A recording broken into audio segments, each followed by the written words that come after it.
अगर भगवान तुमसे इंतजार करवा रहे हैं तो तैयार रहना। वो उनसे कहीं ज्यादा देने वाले हैं जितना तुमने मांगा है। जिस तरह लोग मुर्दे इंसान को कंधा देना पुण्य समझते हैं, काश इस तरह जिंदा इंसान को सहारा देना पुण्य समझने लगे तो जिंदगी आसान हो जाएगी। मत सोच इतना जिंदगी के बारे में, जिसने जिंदगी दी है उसने भी तो कुछ सोचा होगा। बेवजह ही नहीं होती लोगों से मुलाकात, किसी से सबक मिलता है तो किसी से ज्ञान। श्री कृष्ण कहते हैं, किसी को दुख देकर मुझसे अपने सुख की इच्छा मत करना। अगर तुम किसी को एक पल का भी सुख देते हो तो अपने दुख की चिंता कभी मत करना। जब दर्द और करबी बोली दोनों सहन होने लगे तो समझ लेना जीना आ गया है।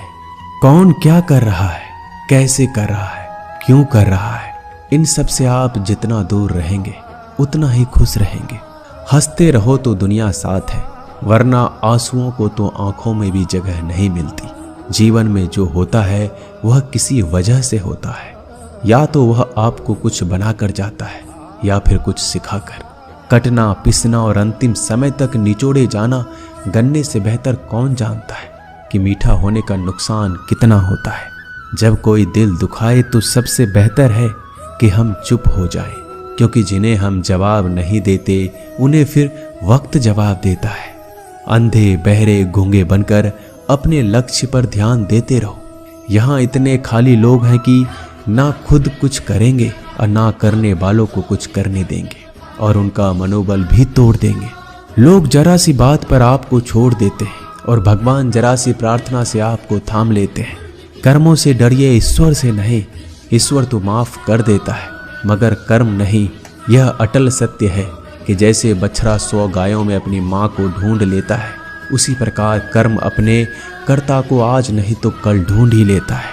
नीयत साफ और मकसद सही हो तो यकीनन किसी न किसी रूप में ईश्वर भी आपकी मदद करते हैं।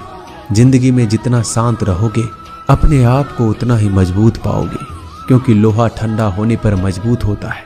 गरीब रहोगे कोई ध्यान नहीं देता, मेहनत करोगे तो सब हंसेंगे, लेकिन जब कामयाब हो जाओगे तो सब जलेंगे।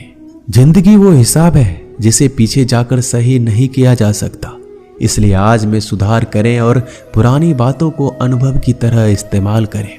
जिस जिंदगी में उत्साह, लक्ष्य और अनुशासन ना हो उसे जिंदगी जीना नहीं, जिंदगी काटना कहते हैं। कभी कभी आप बिना कुछ गलत किए भी बुरे बन जाते हैं, क्योंकि जैसा लोग चाहते थे आप वैसा नहीं करते। जिस मनुष्य के हृदय में सच्ची मानवता हो उसकी सोच हमेशा यही होगी कि मुझे मिला हुआ दुख किसी को ना मिले और मुझे मिला हुआ सुख सबको मिले। मैंने हंसकर भी देख लिया और रोकर भी देख लिया, किसी को पाकर किसी को खोकर भी देख लिया। ये जान लिया कि जिंदगी वही जी सकता है जिसने अकेले जीना सीख लिया। जिंदगी बहुत कुछ सिखाती है, थोड़ा रुलाती है, थोड़ा हंसाती है। खुद से ज्यादा किसी पे भरोसा मत करना, क्योंकि अंधेरे में तो परछाई भी साथ छोड़ देती है। अगर कोई आपको सच्चा प्यार करता है तो वह आपको समय जरूर देगा, आपकी हर स्थिति में साथ देगा, हमेशा आपके लिए समर्पित रहेगा, क्योंकि सच्चा प्यार एक दूसरे की खुशियां चाहेगा, आंखों में पानी नहीं। लोहे को कोई नष्ट नहीं कर सकता, बस उसका जंग उसे नष्ट कर सकता है। इसी तरह आदमी को कोई और नहीं बल्कि उसकी सोच ही नष्ट कर सकती है।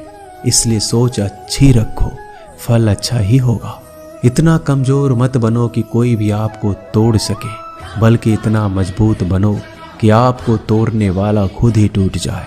दर्द आपको मजबूत बनाता है, डर आपको बहादुर बनाता है, अनुभव आपको सिखा देता है। जिस दिन हम समझ जाएंगे कि सामने वाला गलत नहीं, सिर्फ आपकी सोच हमसे अलग है, उस दिन जीवन में सब दुख दूर हो जाएंगे। क्यों रोते हो? मन का ना होने पर जो लिखा है वही होकर रहेगा। एक रास्ता बंद करने से पहले भगवान 10 रास्ते खोल देते हैं। गर्मी के मौसम में पत्ते सूखने के बाद भी पंछी घोंसला नहीं छोड़ते, क्योंकि वो जानते हैं फिर से बरसात आएगी और पेड़ पर नए पत्ते आएंगे। जो हुआ उसे भूलकर नई शुरुआत करो और याद रखो, जिसका कोई नहीं होता उसका भगवान होता है। मतलब से जुड़े रिश्ते मतलब तक साथ देते हैं, लेकिन दिल से जुड़े रिश्ते आखिरी सांस तक निभाते हैं। अच्छा काम करते रहो, चाहे कोई सम्मान करे या ना करे, क्योंकि सूर्योदय तब भी होता है जब करोड़ों लोग सोए रहते हैं। दुनिया में हर एक काम आसान है, केवल अंदर से आवाज आनी चाहिए। हमेशा मेहनत और उस परमात्मा पर विश्वास रखना इस सफलता का सूत्र है। जीवन में सबसे बड़ी गलती वो है जिस गलती से हम कुछ सीख नहीं पाते। जो व्यक्ति अपने मन को काबू में कर सकता है वह जिंदगी में कुछ भी कर सकता है।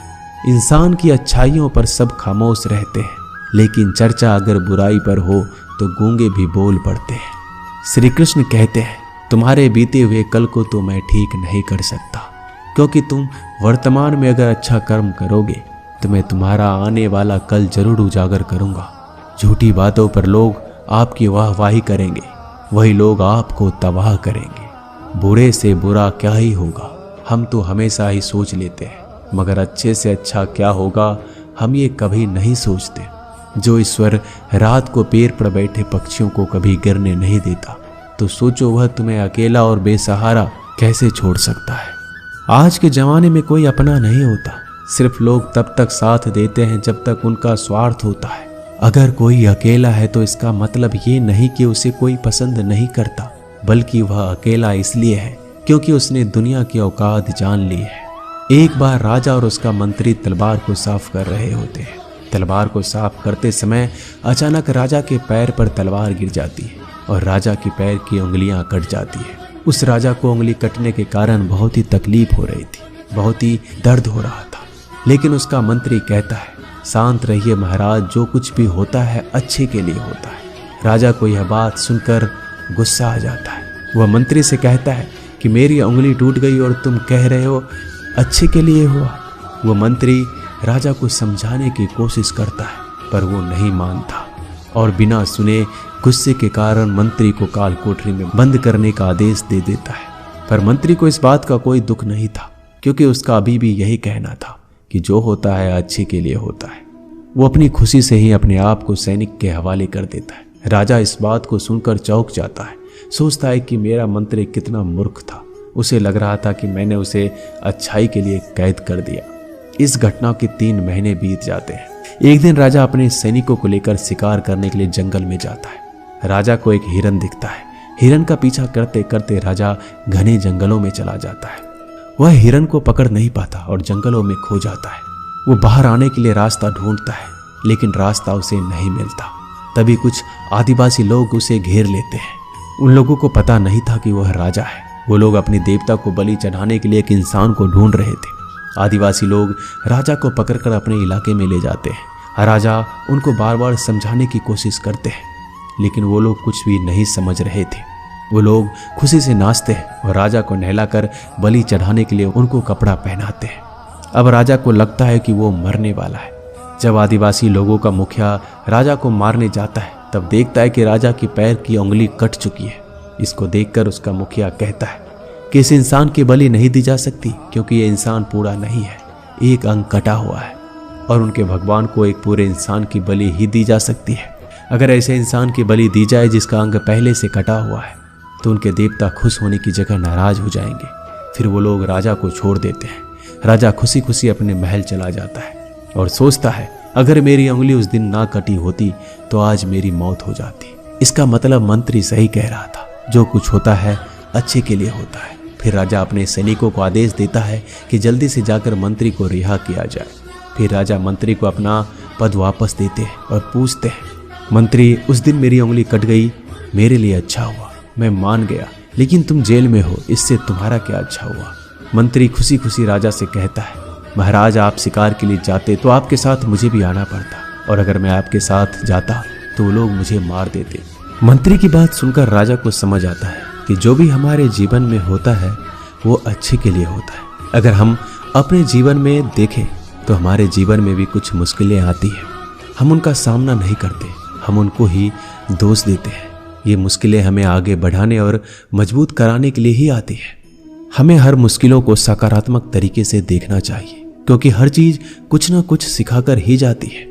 हर व्यक्ति के जीवन में सुख और दुख का आना जाना बना रहता है। दोस्तों, आशा करते हैं कि ये वीडियो आपको पसंद आई होगी। मिलते हैं जल्दी नए ज्ञानवर्धक वीडियो के साथ। धन्यवाद।